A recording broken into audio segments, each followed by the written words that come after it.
Au nom du Père et du Fils et du Saint-Esprit, ainsi soit-il. Chers enfants, aujourd'hui, vous allez faire votre première communion. C'est-à-dire que vous allez recevoir, pour la première fois de votre vie, Jésus dans l'hostie.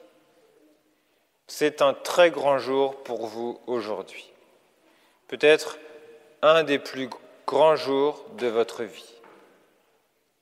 Et pour bien comprendre l'événement d'aujourd'hui, c'est bien de se rappeler un événement qui s'est passé il y a très longtemps dans l'Ancien Testament, lorsque les Hébreux marchaient dans le désert. Dans le désert, il n'y a rien à manger. Il n'y a que des cailloux et du sable. Alors ils avaient très faim.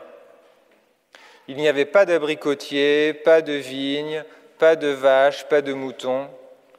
Et donc, ils seraient morts de faim si Dieu n'avait pas fait un miracle pour les nourrir. Et ce miracle, c'est que Dieu leur a donné de la nourriture qui tombait du ciel toutes les nuits. Et le lendemain matin, quand ils se réveillaient, qu'ils sortaient de leur tente dans le désert, ils n'avaient qu'à se pencher et ramasser sur le sable les petits morceaux de pain qui étaient tombés du ciel. C'était la manne. C'était très bon. C'était très nourrissant. Un peu comme des petits gâteaux avec du pain et du miel. Et grâce à cette nourriture qu'ils pouvaient ramasser et qui tombait du ciel chaque nuit, ils avaient la force pour avancer et pour faire le chemin que Dieu leur avait tracé. C'est la même chose pour notre âme. Notre âme a besoin de se nourrir régulièrement. Elle a besoin de force. Par exemple, pour obéir à votre papa et à votre maman tous les jours, c'est difficile, il faut de la force. Pour être charitable et gentil avec vos frères et sœurs, ne pas se disputer, pour bien faire tout ce que le bon Dieu attend de nous chaque jour, notre âme a besoin de force. Et cette force, elle nous vient du pain que Dieu nous envoie. Le pain vivant descendu du ciel, c'est Jésus-Christ que vous allez recevoir dans l'hostie dans quelques minutes. Parce que Jésus a dit dans l'Évangile, « Je suis le pain vivant descendu du ciel. Si quelqu'un mange de ce pain, il vivra éternellement. Celui qui mange ma chair et boit mon sang, dit notre Seigneur, a la vie éternelle, c'est-à-dire qu'il ira au ciel, au paradis, à la fin de sa vie terrestre. Voilà, celui qui communie bien, avec un grand amour du bon Dieu, il ira au ciel. Et donc, dans quelques minutes, vous allez recevoir cette hostie. On pourrait croire que c'est un morceau de pain, parce que cette hostie, elle a l'odeur du pain, elle a la couleur du pain, elle a la forme du pain, elle a le goût du pain. Mais en réalité, ce n'est pas du pain. Ce n'est pas du tout comme le pain que nous mangeons quand nous sommes à table pour le dîner. Dans l'hostie, c'est vraiment Jésus-Christ qui est présent. Ce petit enfant qui est né dans la crèche de Bethléem pendant la nuit de Noël, c'est lui que vous allez recevoir tout à l'heure. Celui qui est mort sur la croix le vendredi saint sur le calvaire pour effacer tous nos péchés, c'est lui que vous allez recevoir dans quelques minutes.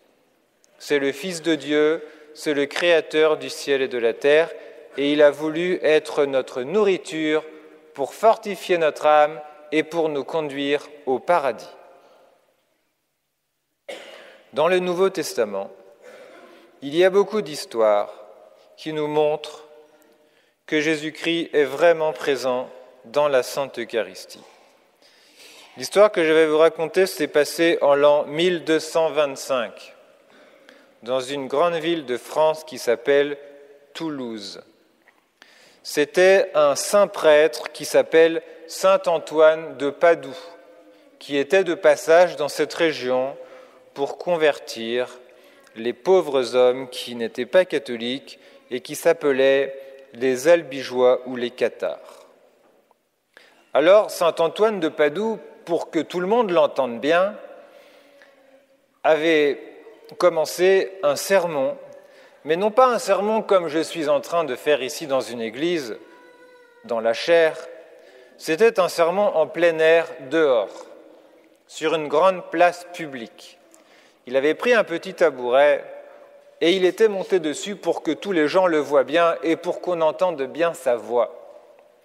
Et saint Antoine de Padoue faisait un sermon aux Toulousains sur la Sainte Eucharistie. Et il leur expliquait, mes frères, sous les apparences de la petite hostie toute blanche, c'est Jésus-Christ notre Seigneur qui est vraiment présent avec son corps, son sang, son âme et sa divinité. Et saint Antoine de Padoue expliquait qu'il ne fallait pas se fier aux apparences extérieures, qui étaient celles du pain, mais qu'en réalité, c'était vraiment le Fils de Dieu que nous recevons quand nous allons communier. Et à ce moment-là, dans la foule, quelqu'un s'est mis à parler.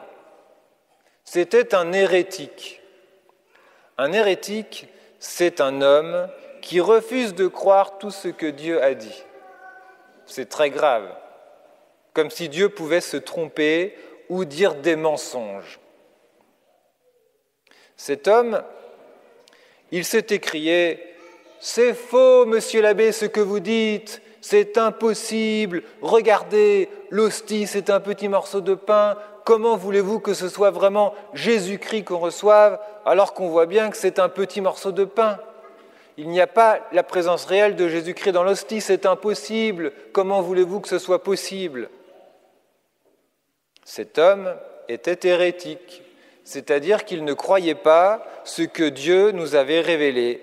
Et spécialement, il ne croyait pas ce que notre Seigneur avait dit à ses apôtres le jeudi saint pendant la dernière scène, « Ceci est mon corps, ceci est mon sang ». Cet homme ne croyait pas ce que Dieu avait dit. C'est très grave. Alors, saint Antoine de Padoue a répliqué à cet homme, mais cet homme était têtu et il avait à côté de lui un âne. Vous savez, cet animal qui n'est pas très intelligent, mais qui est très pratique quand on fait des voyages, il porte les bagages sur son dos. Alors cet hérétique a dit à saint Antoine de Padoue, « Tant que vous ne m'aurez pas donné de preuve que c'est vraiment Jésus présent dans l'hostie, je ne croirai pas. Êtes-vous prêt à me donner une preuve ?»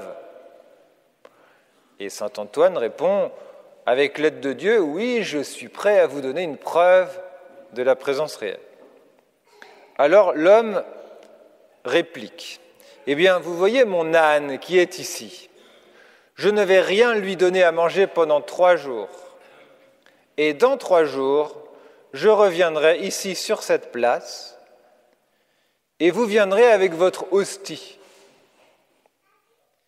Et si mon âne, affamé, s'avance vers votre hostie pour l'adorer, au lieu de se tourner vers l'avoine, la nourriture que je lui proposerai, alors je croirai que c'est vraiment Jésus-Christ qui est présent dans l'hostie. » Et saint Antoine de Padoue lui dit devant toute la foule qui était là et qui écoutait attentivement, « D'accord, revenez dans 3 jours avec votre âne. » Les gens sont tous repartis chez eux en se disant « Dans 3 jours, il ne faudra pas manquer l'événement. » Saint Antoine de Padoue est parti dans une église pour prier et pour demander à Dieu son aide.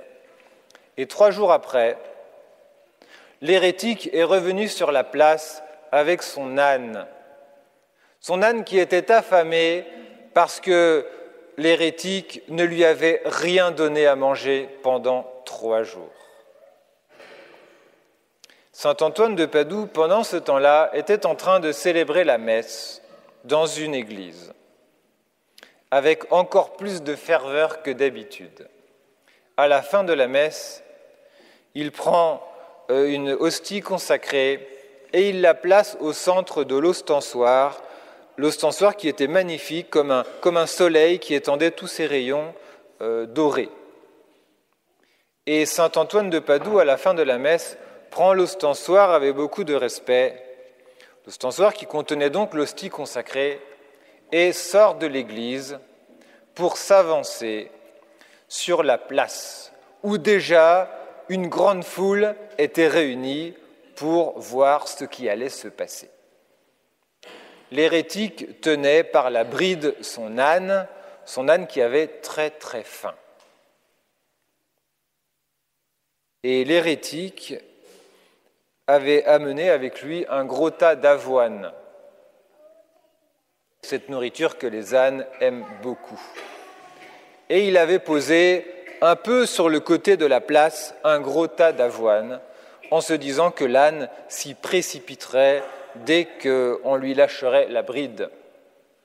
L'âne s'avance, son maître le lâche, et là, à la stupéfaction générale, l'âne, au lieu de se précipiter pour manger l'avoine, lui qui n'avait pas mangé depuis 3 jours, il s'avance lentement vers saint Antoine de Padoue qui tenait son ostensoir. Et là, arrivé juste devant le saint, l'âne, suivant un mouvement un peu inaccoutumé, plie les 2 pattes de devant et se met à genoux devant la Sainte Hostie. Et là, il reste, sans rien dire, comme s'il adorait, lui qui n'est pas du tout intelligent, comme s'il adorait Jésus présent dans la Sainte Hostie. Les gens qui regardaient cet événement ont été stupéfaits. Il y a d'abord eu un très grand silence d'admiration et de stupéfaction, et ensuite des grands cris de joie, d'allégresse, de triomphe. L'hérétique, en voyant que son âne avait préféré adorer l'hostie que manger l'avoine, s'est approché lui aussi de l'ostensoir, il s'est mis à genoux et à son tour, il a adoré notre Seigneur présent dans la Sainte Eucharistie et il a dit à saint Antoine de Padoue « Je veux devenir catholique, je crois dans la présence réelle ». Voilà pourquoi, chers enfants, tout à l'heure, quand vous viendrez communier, vous vous mettrez vous aussi à genoux devant votre Dieu que vous allez recevoir. Et vous n'oublierez pas de demander à la Sainte Vierge Marie qu'elle vous aide à faire une bonne communion. Au nom du Père et du Fils et du Saint-Esprit, ainsi soit-il.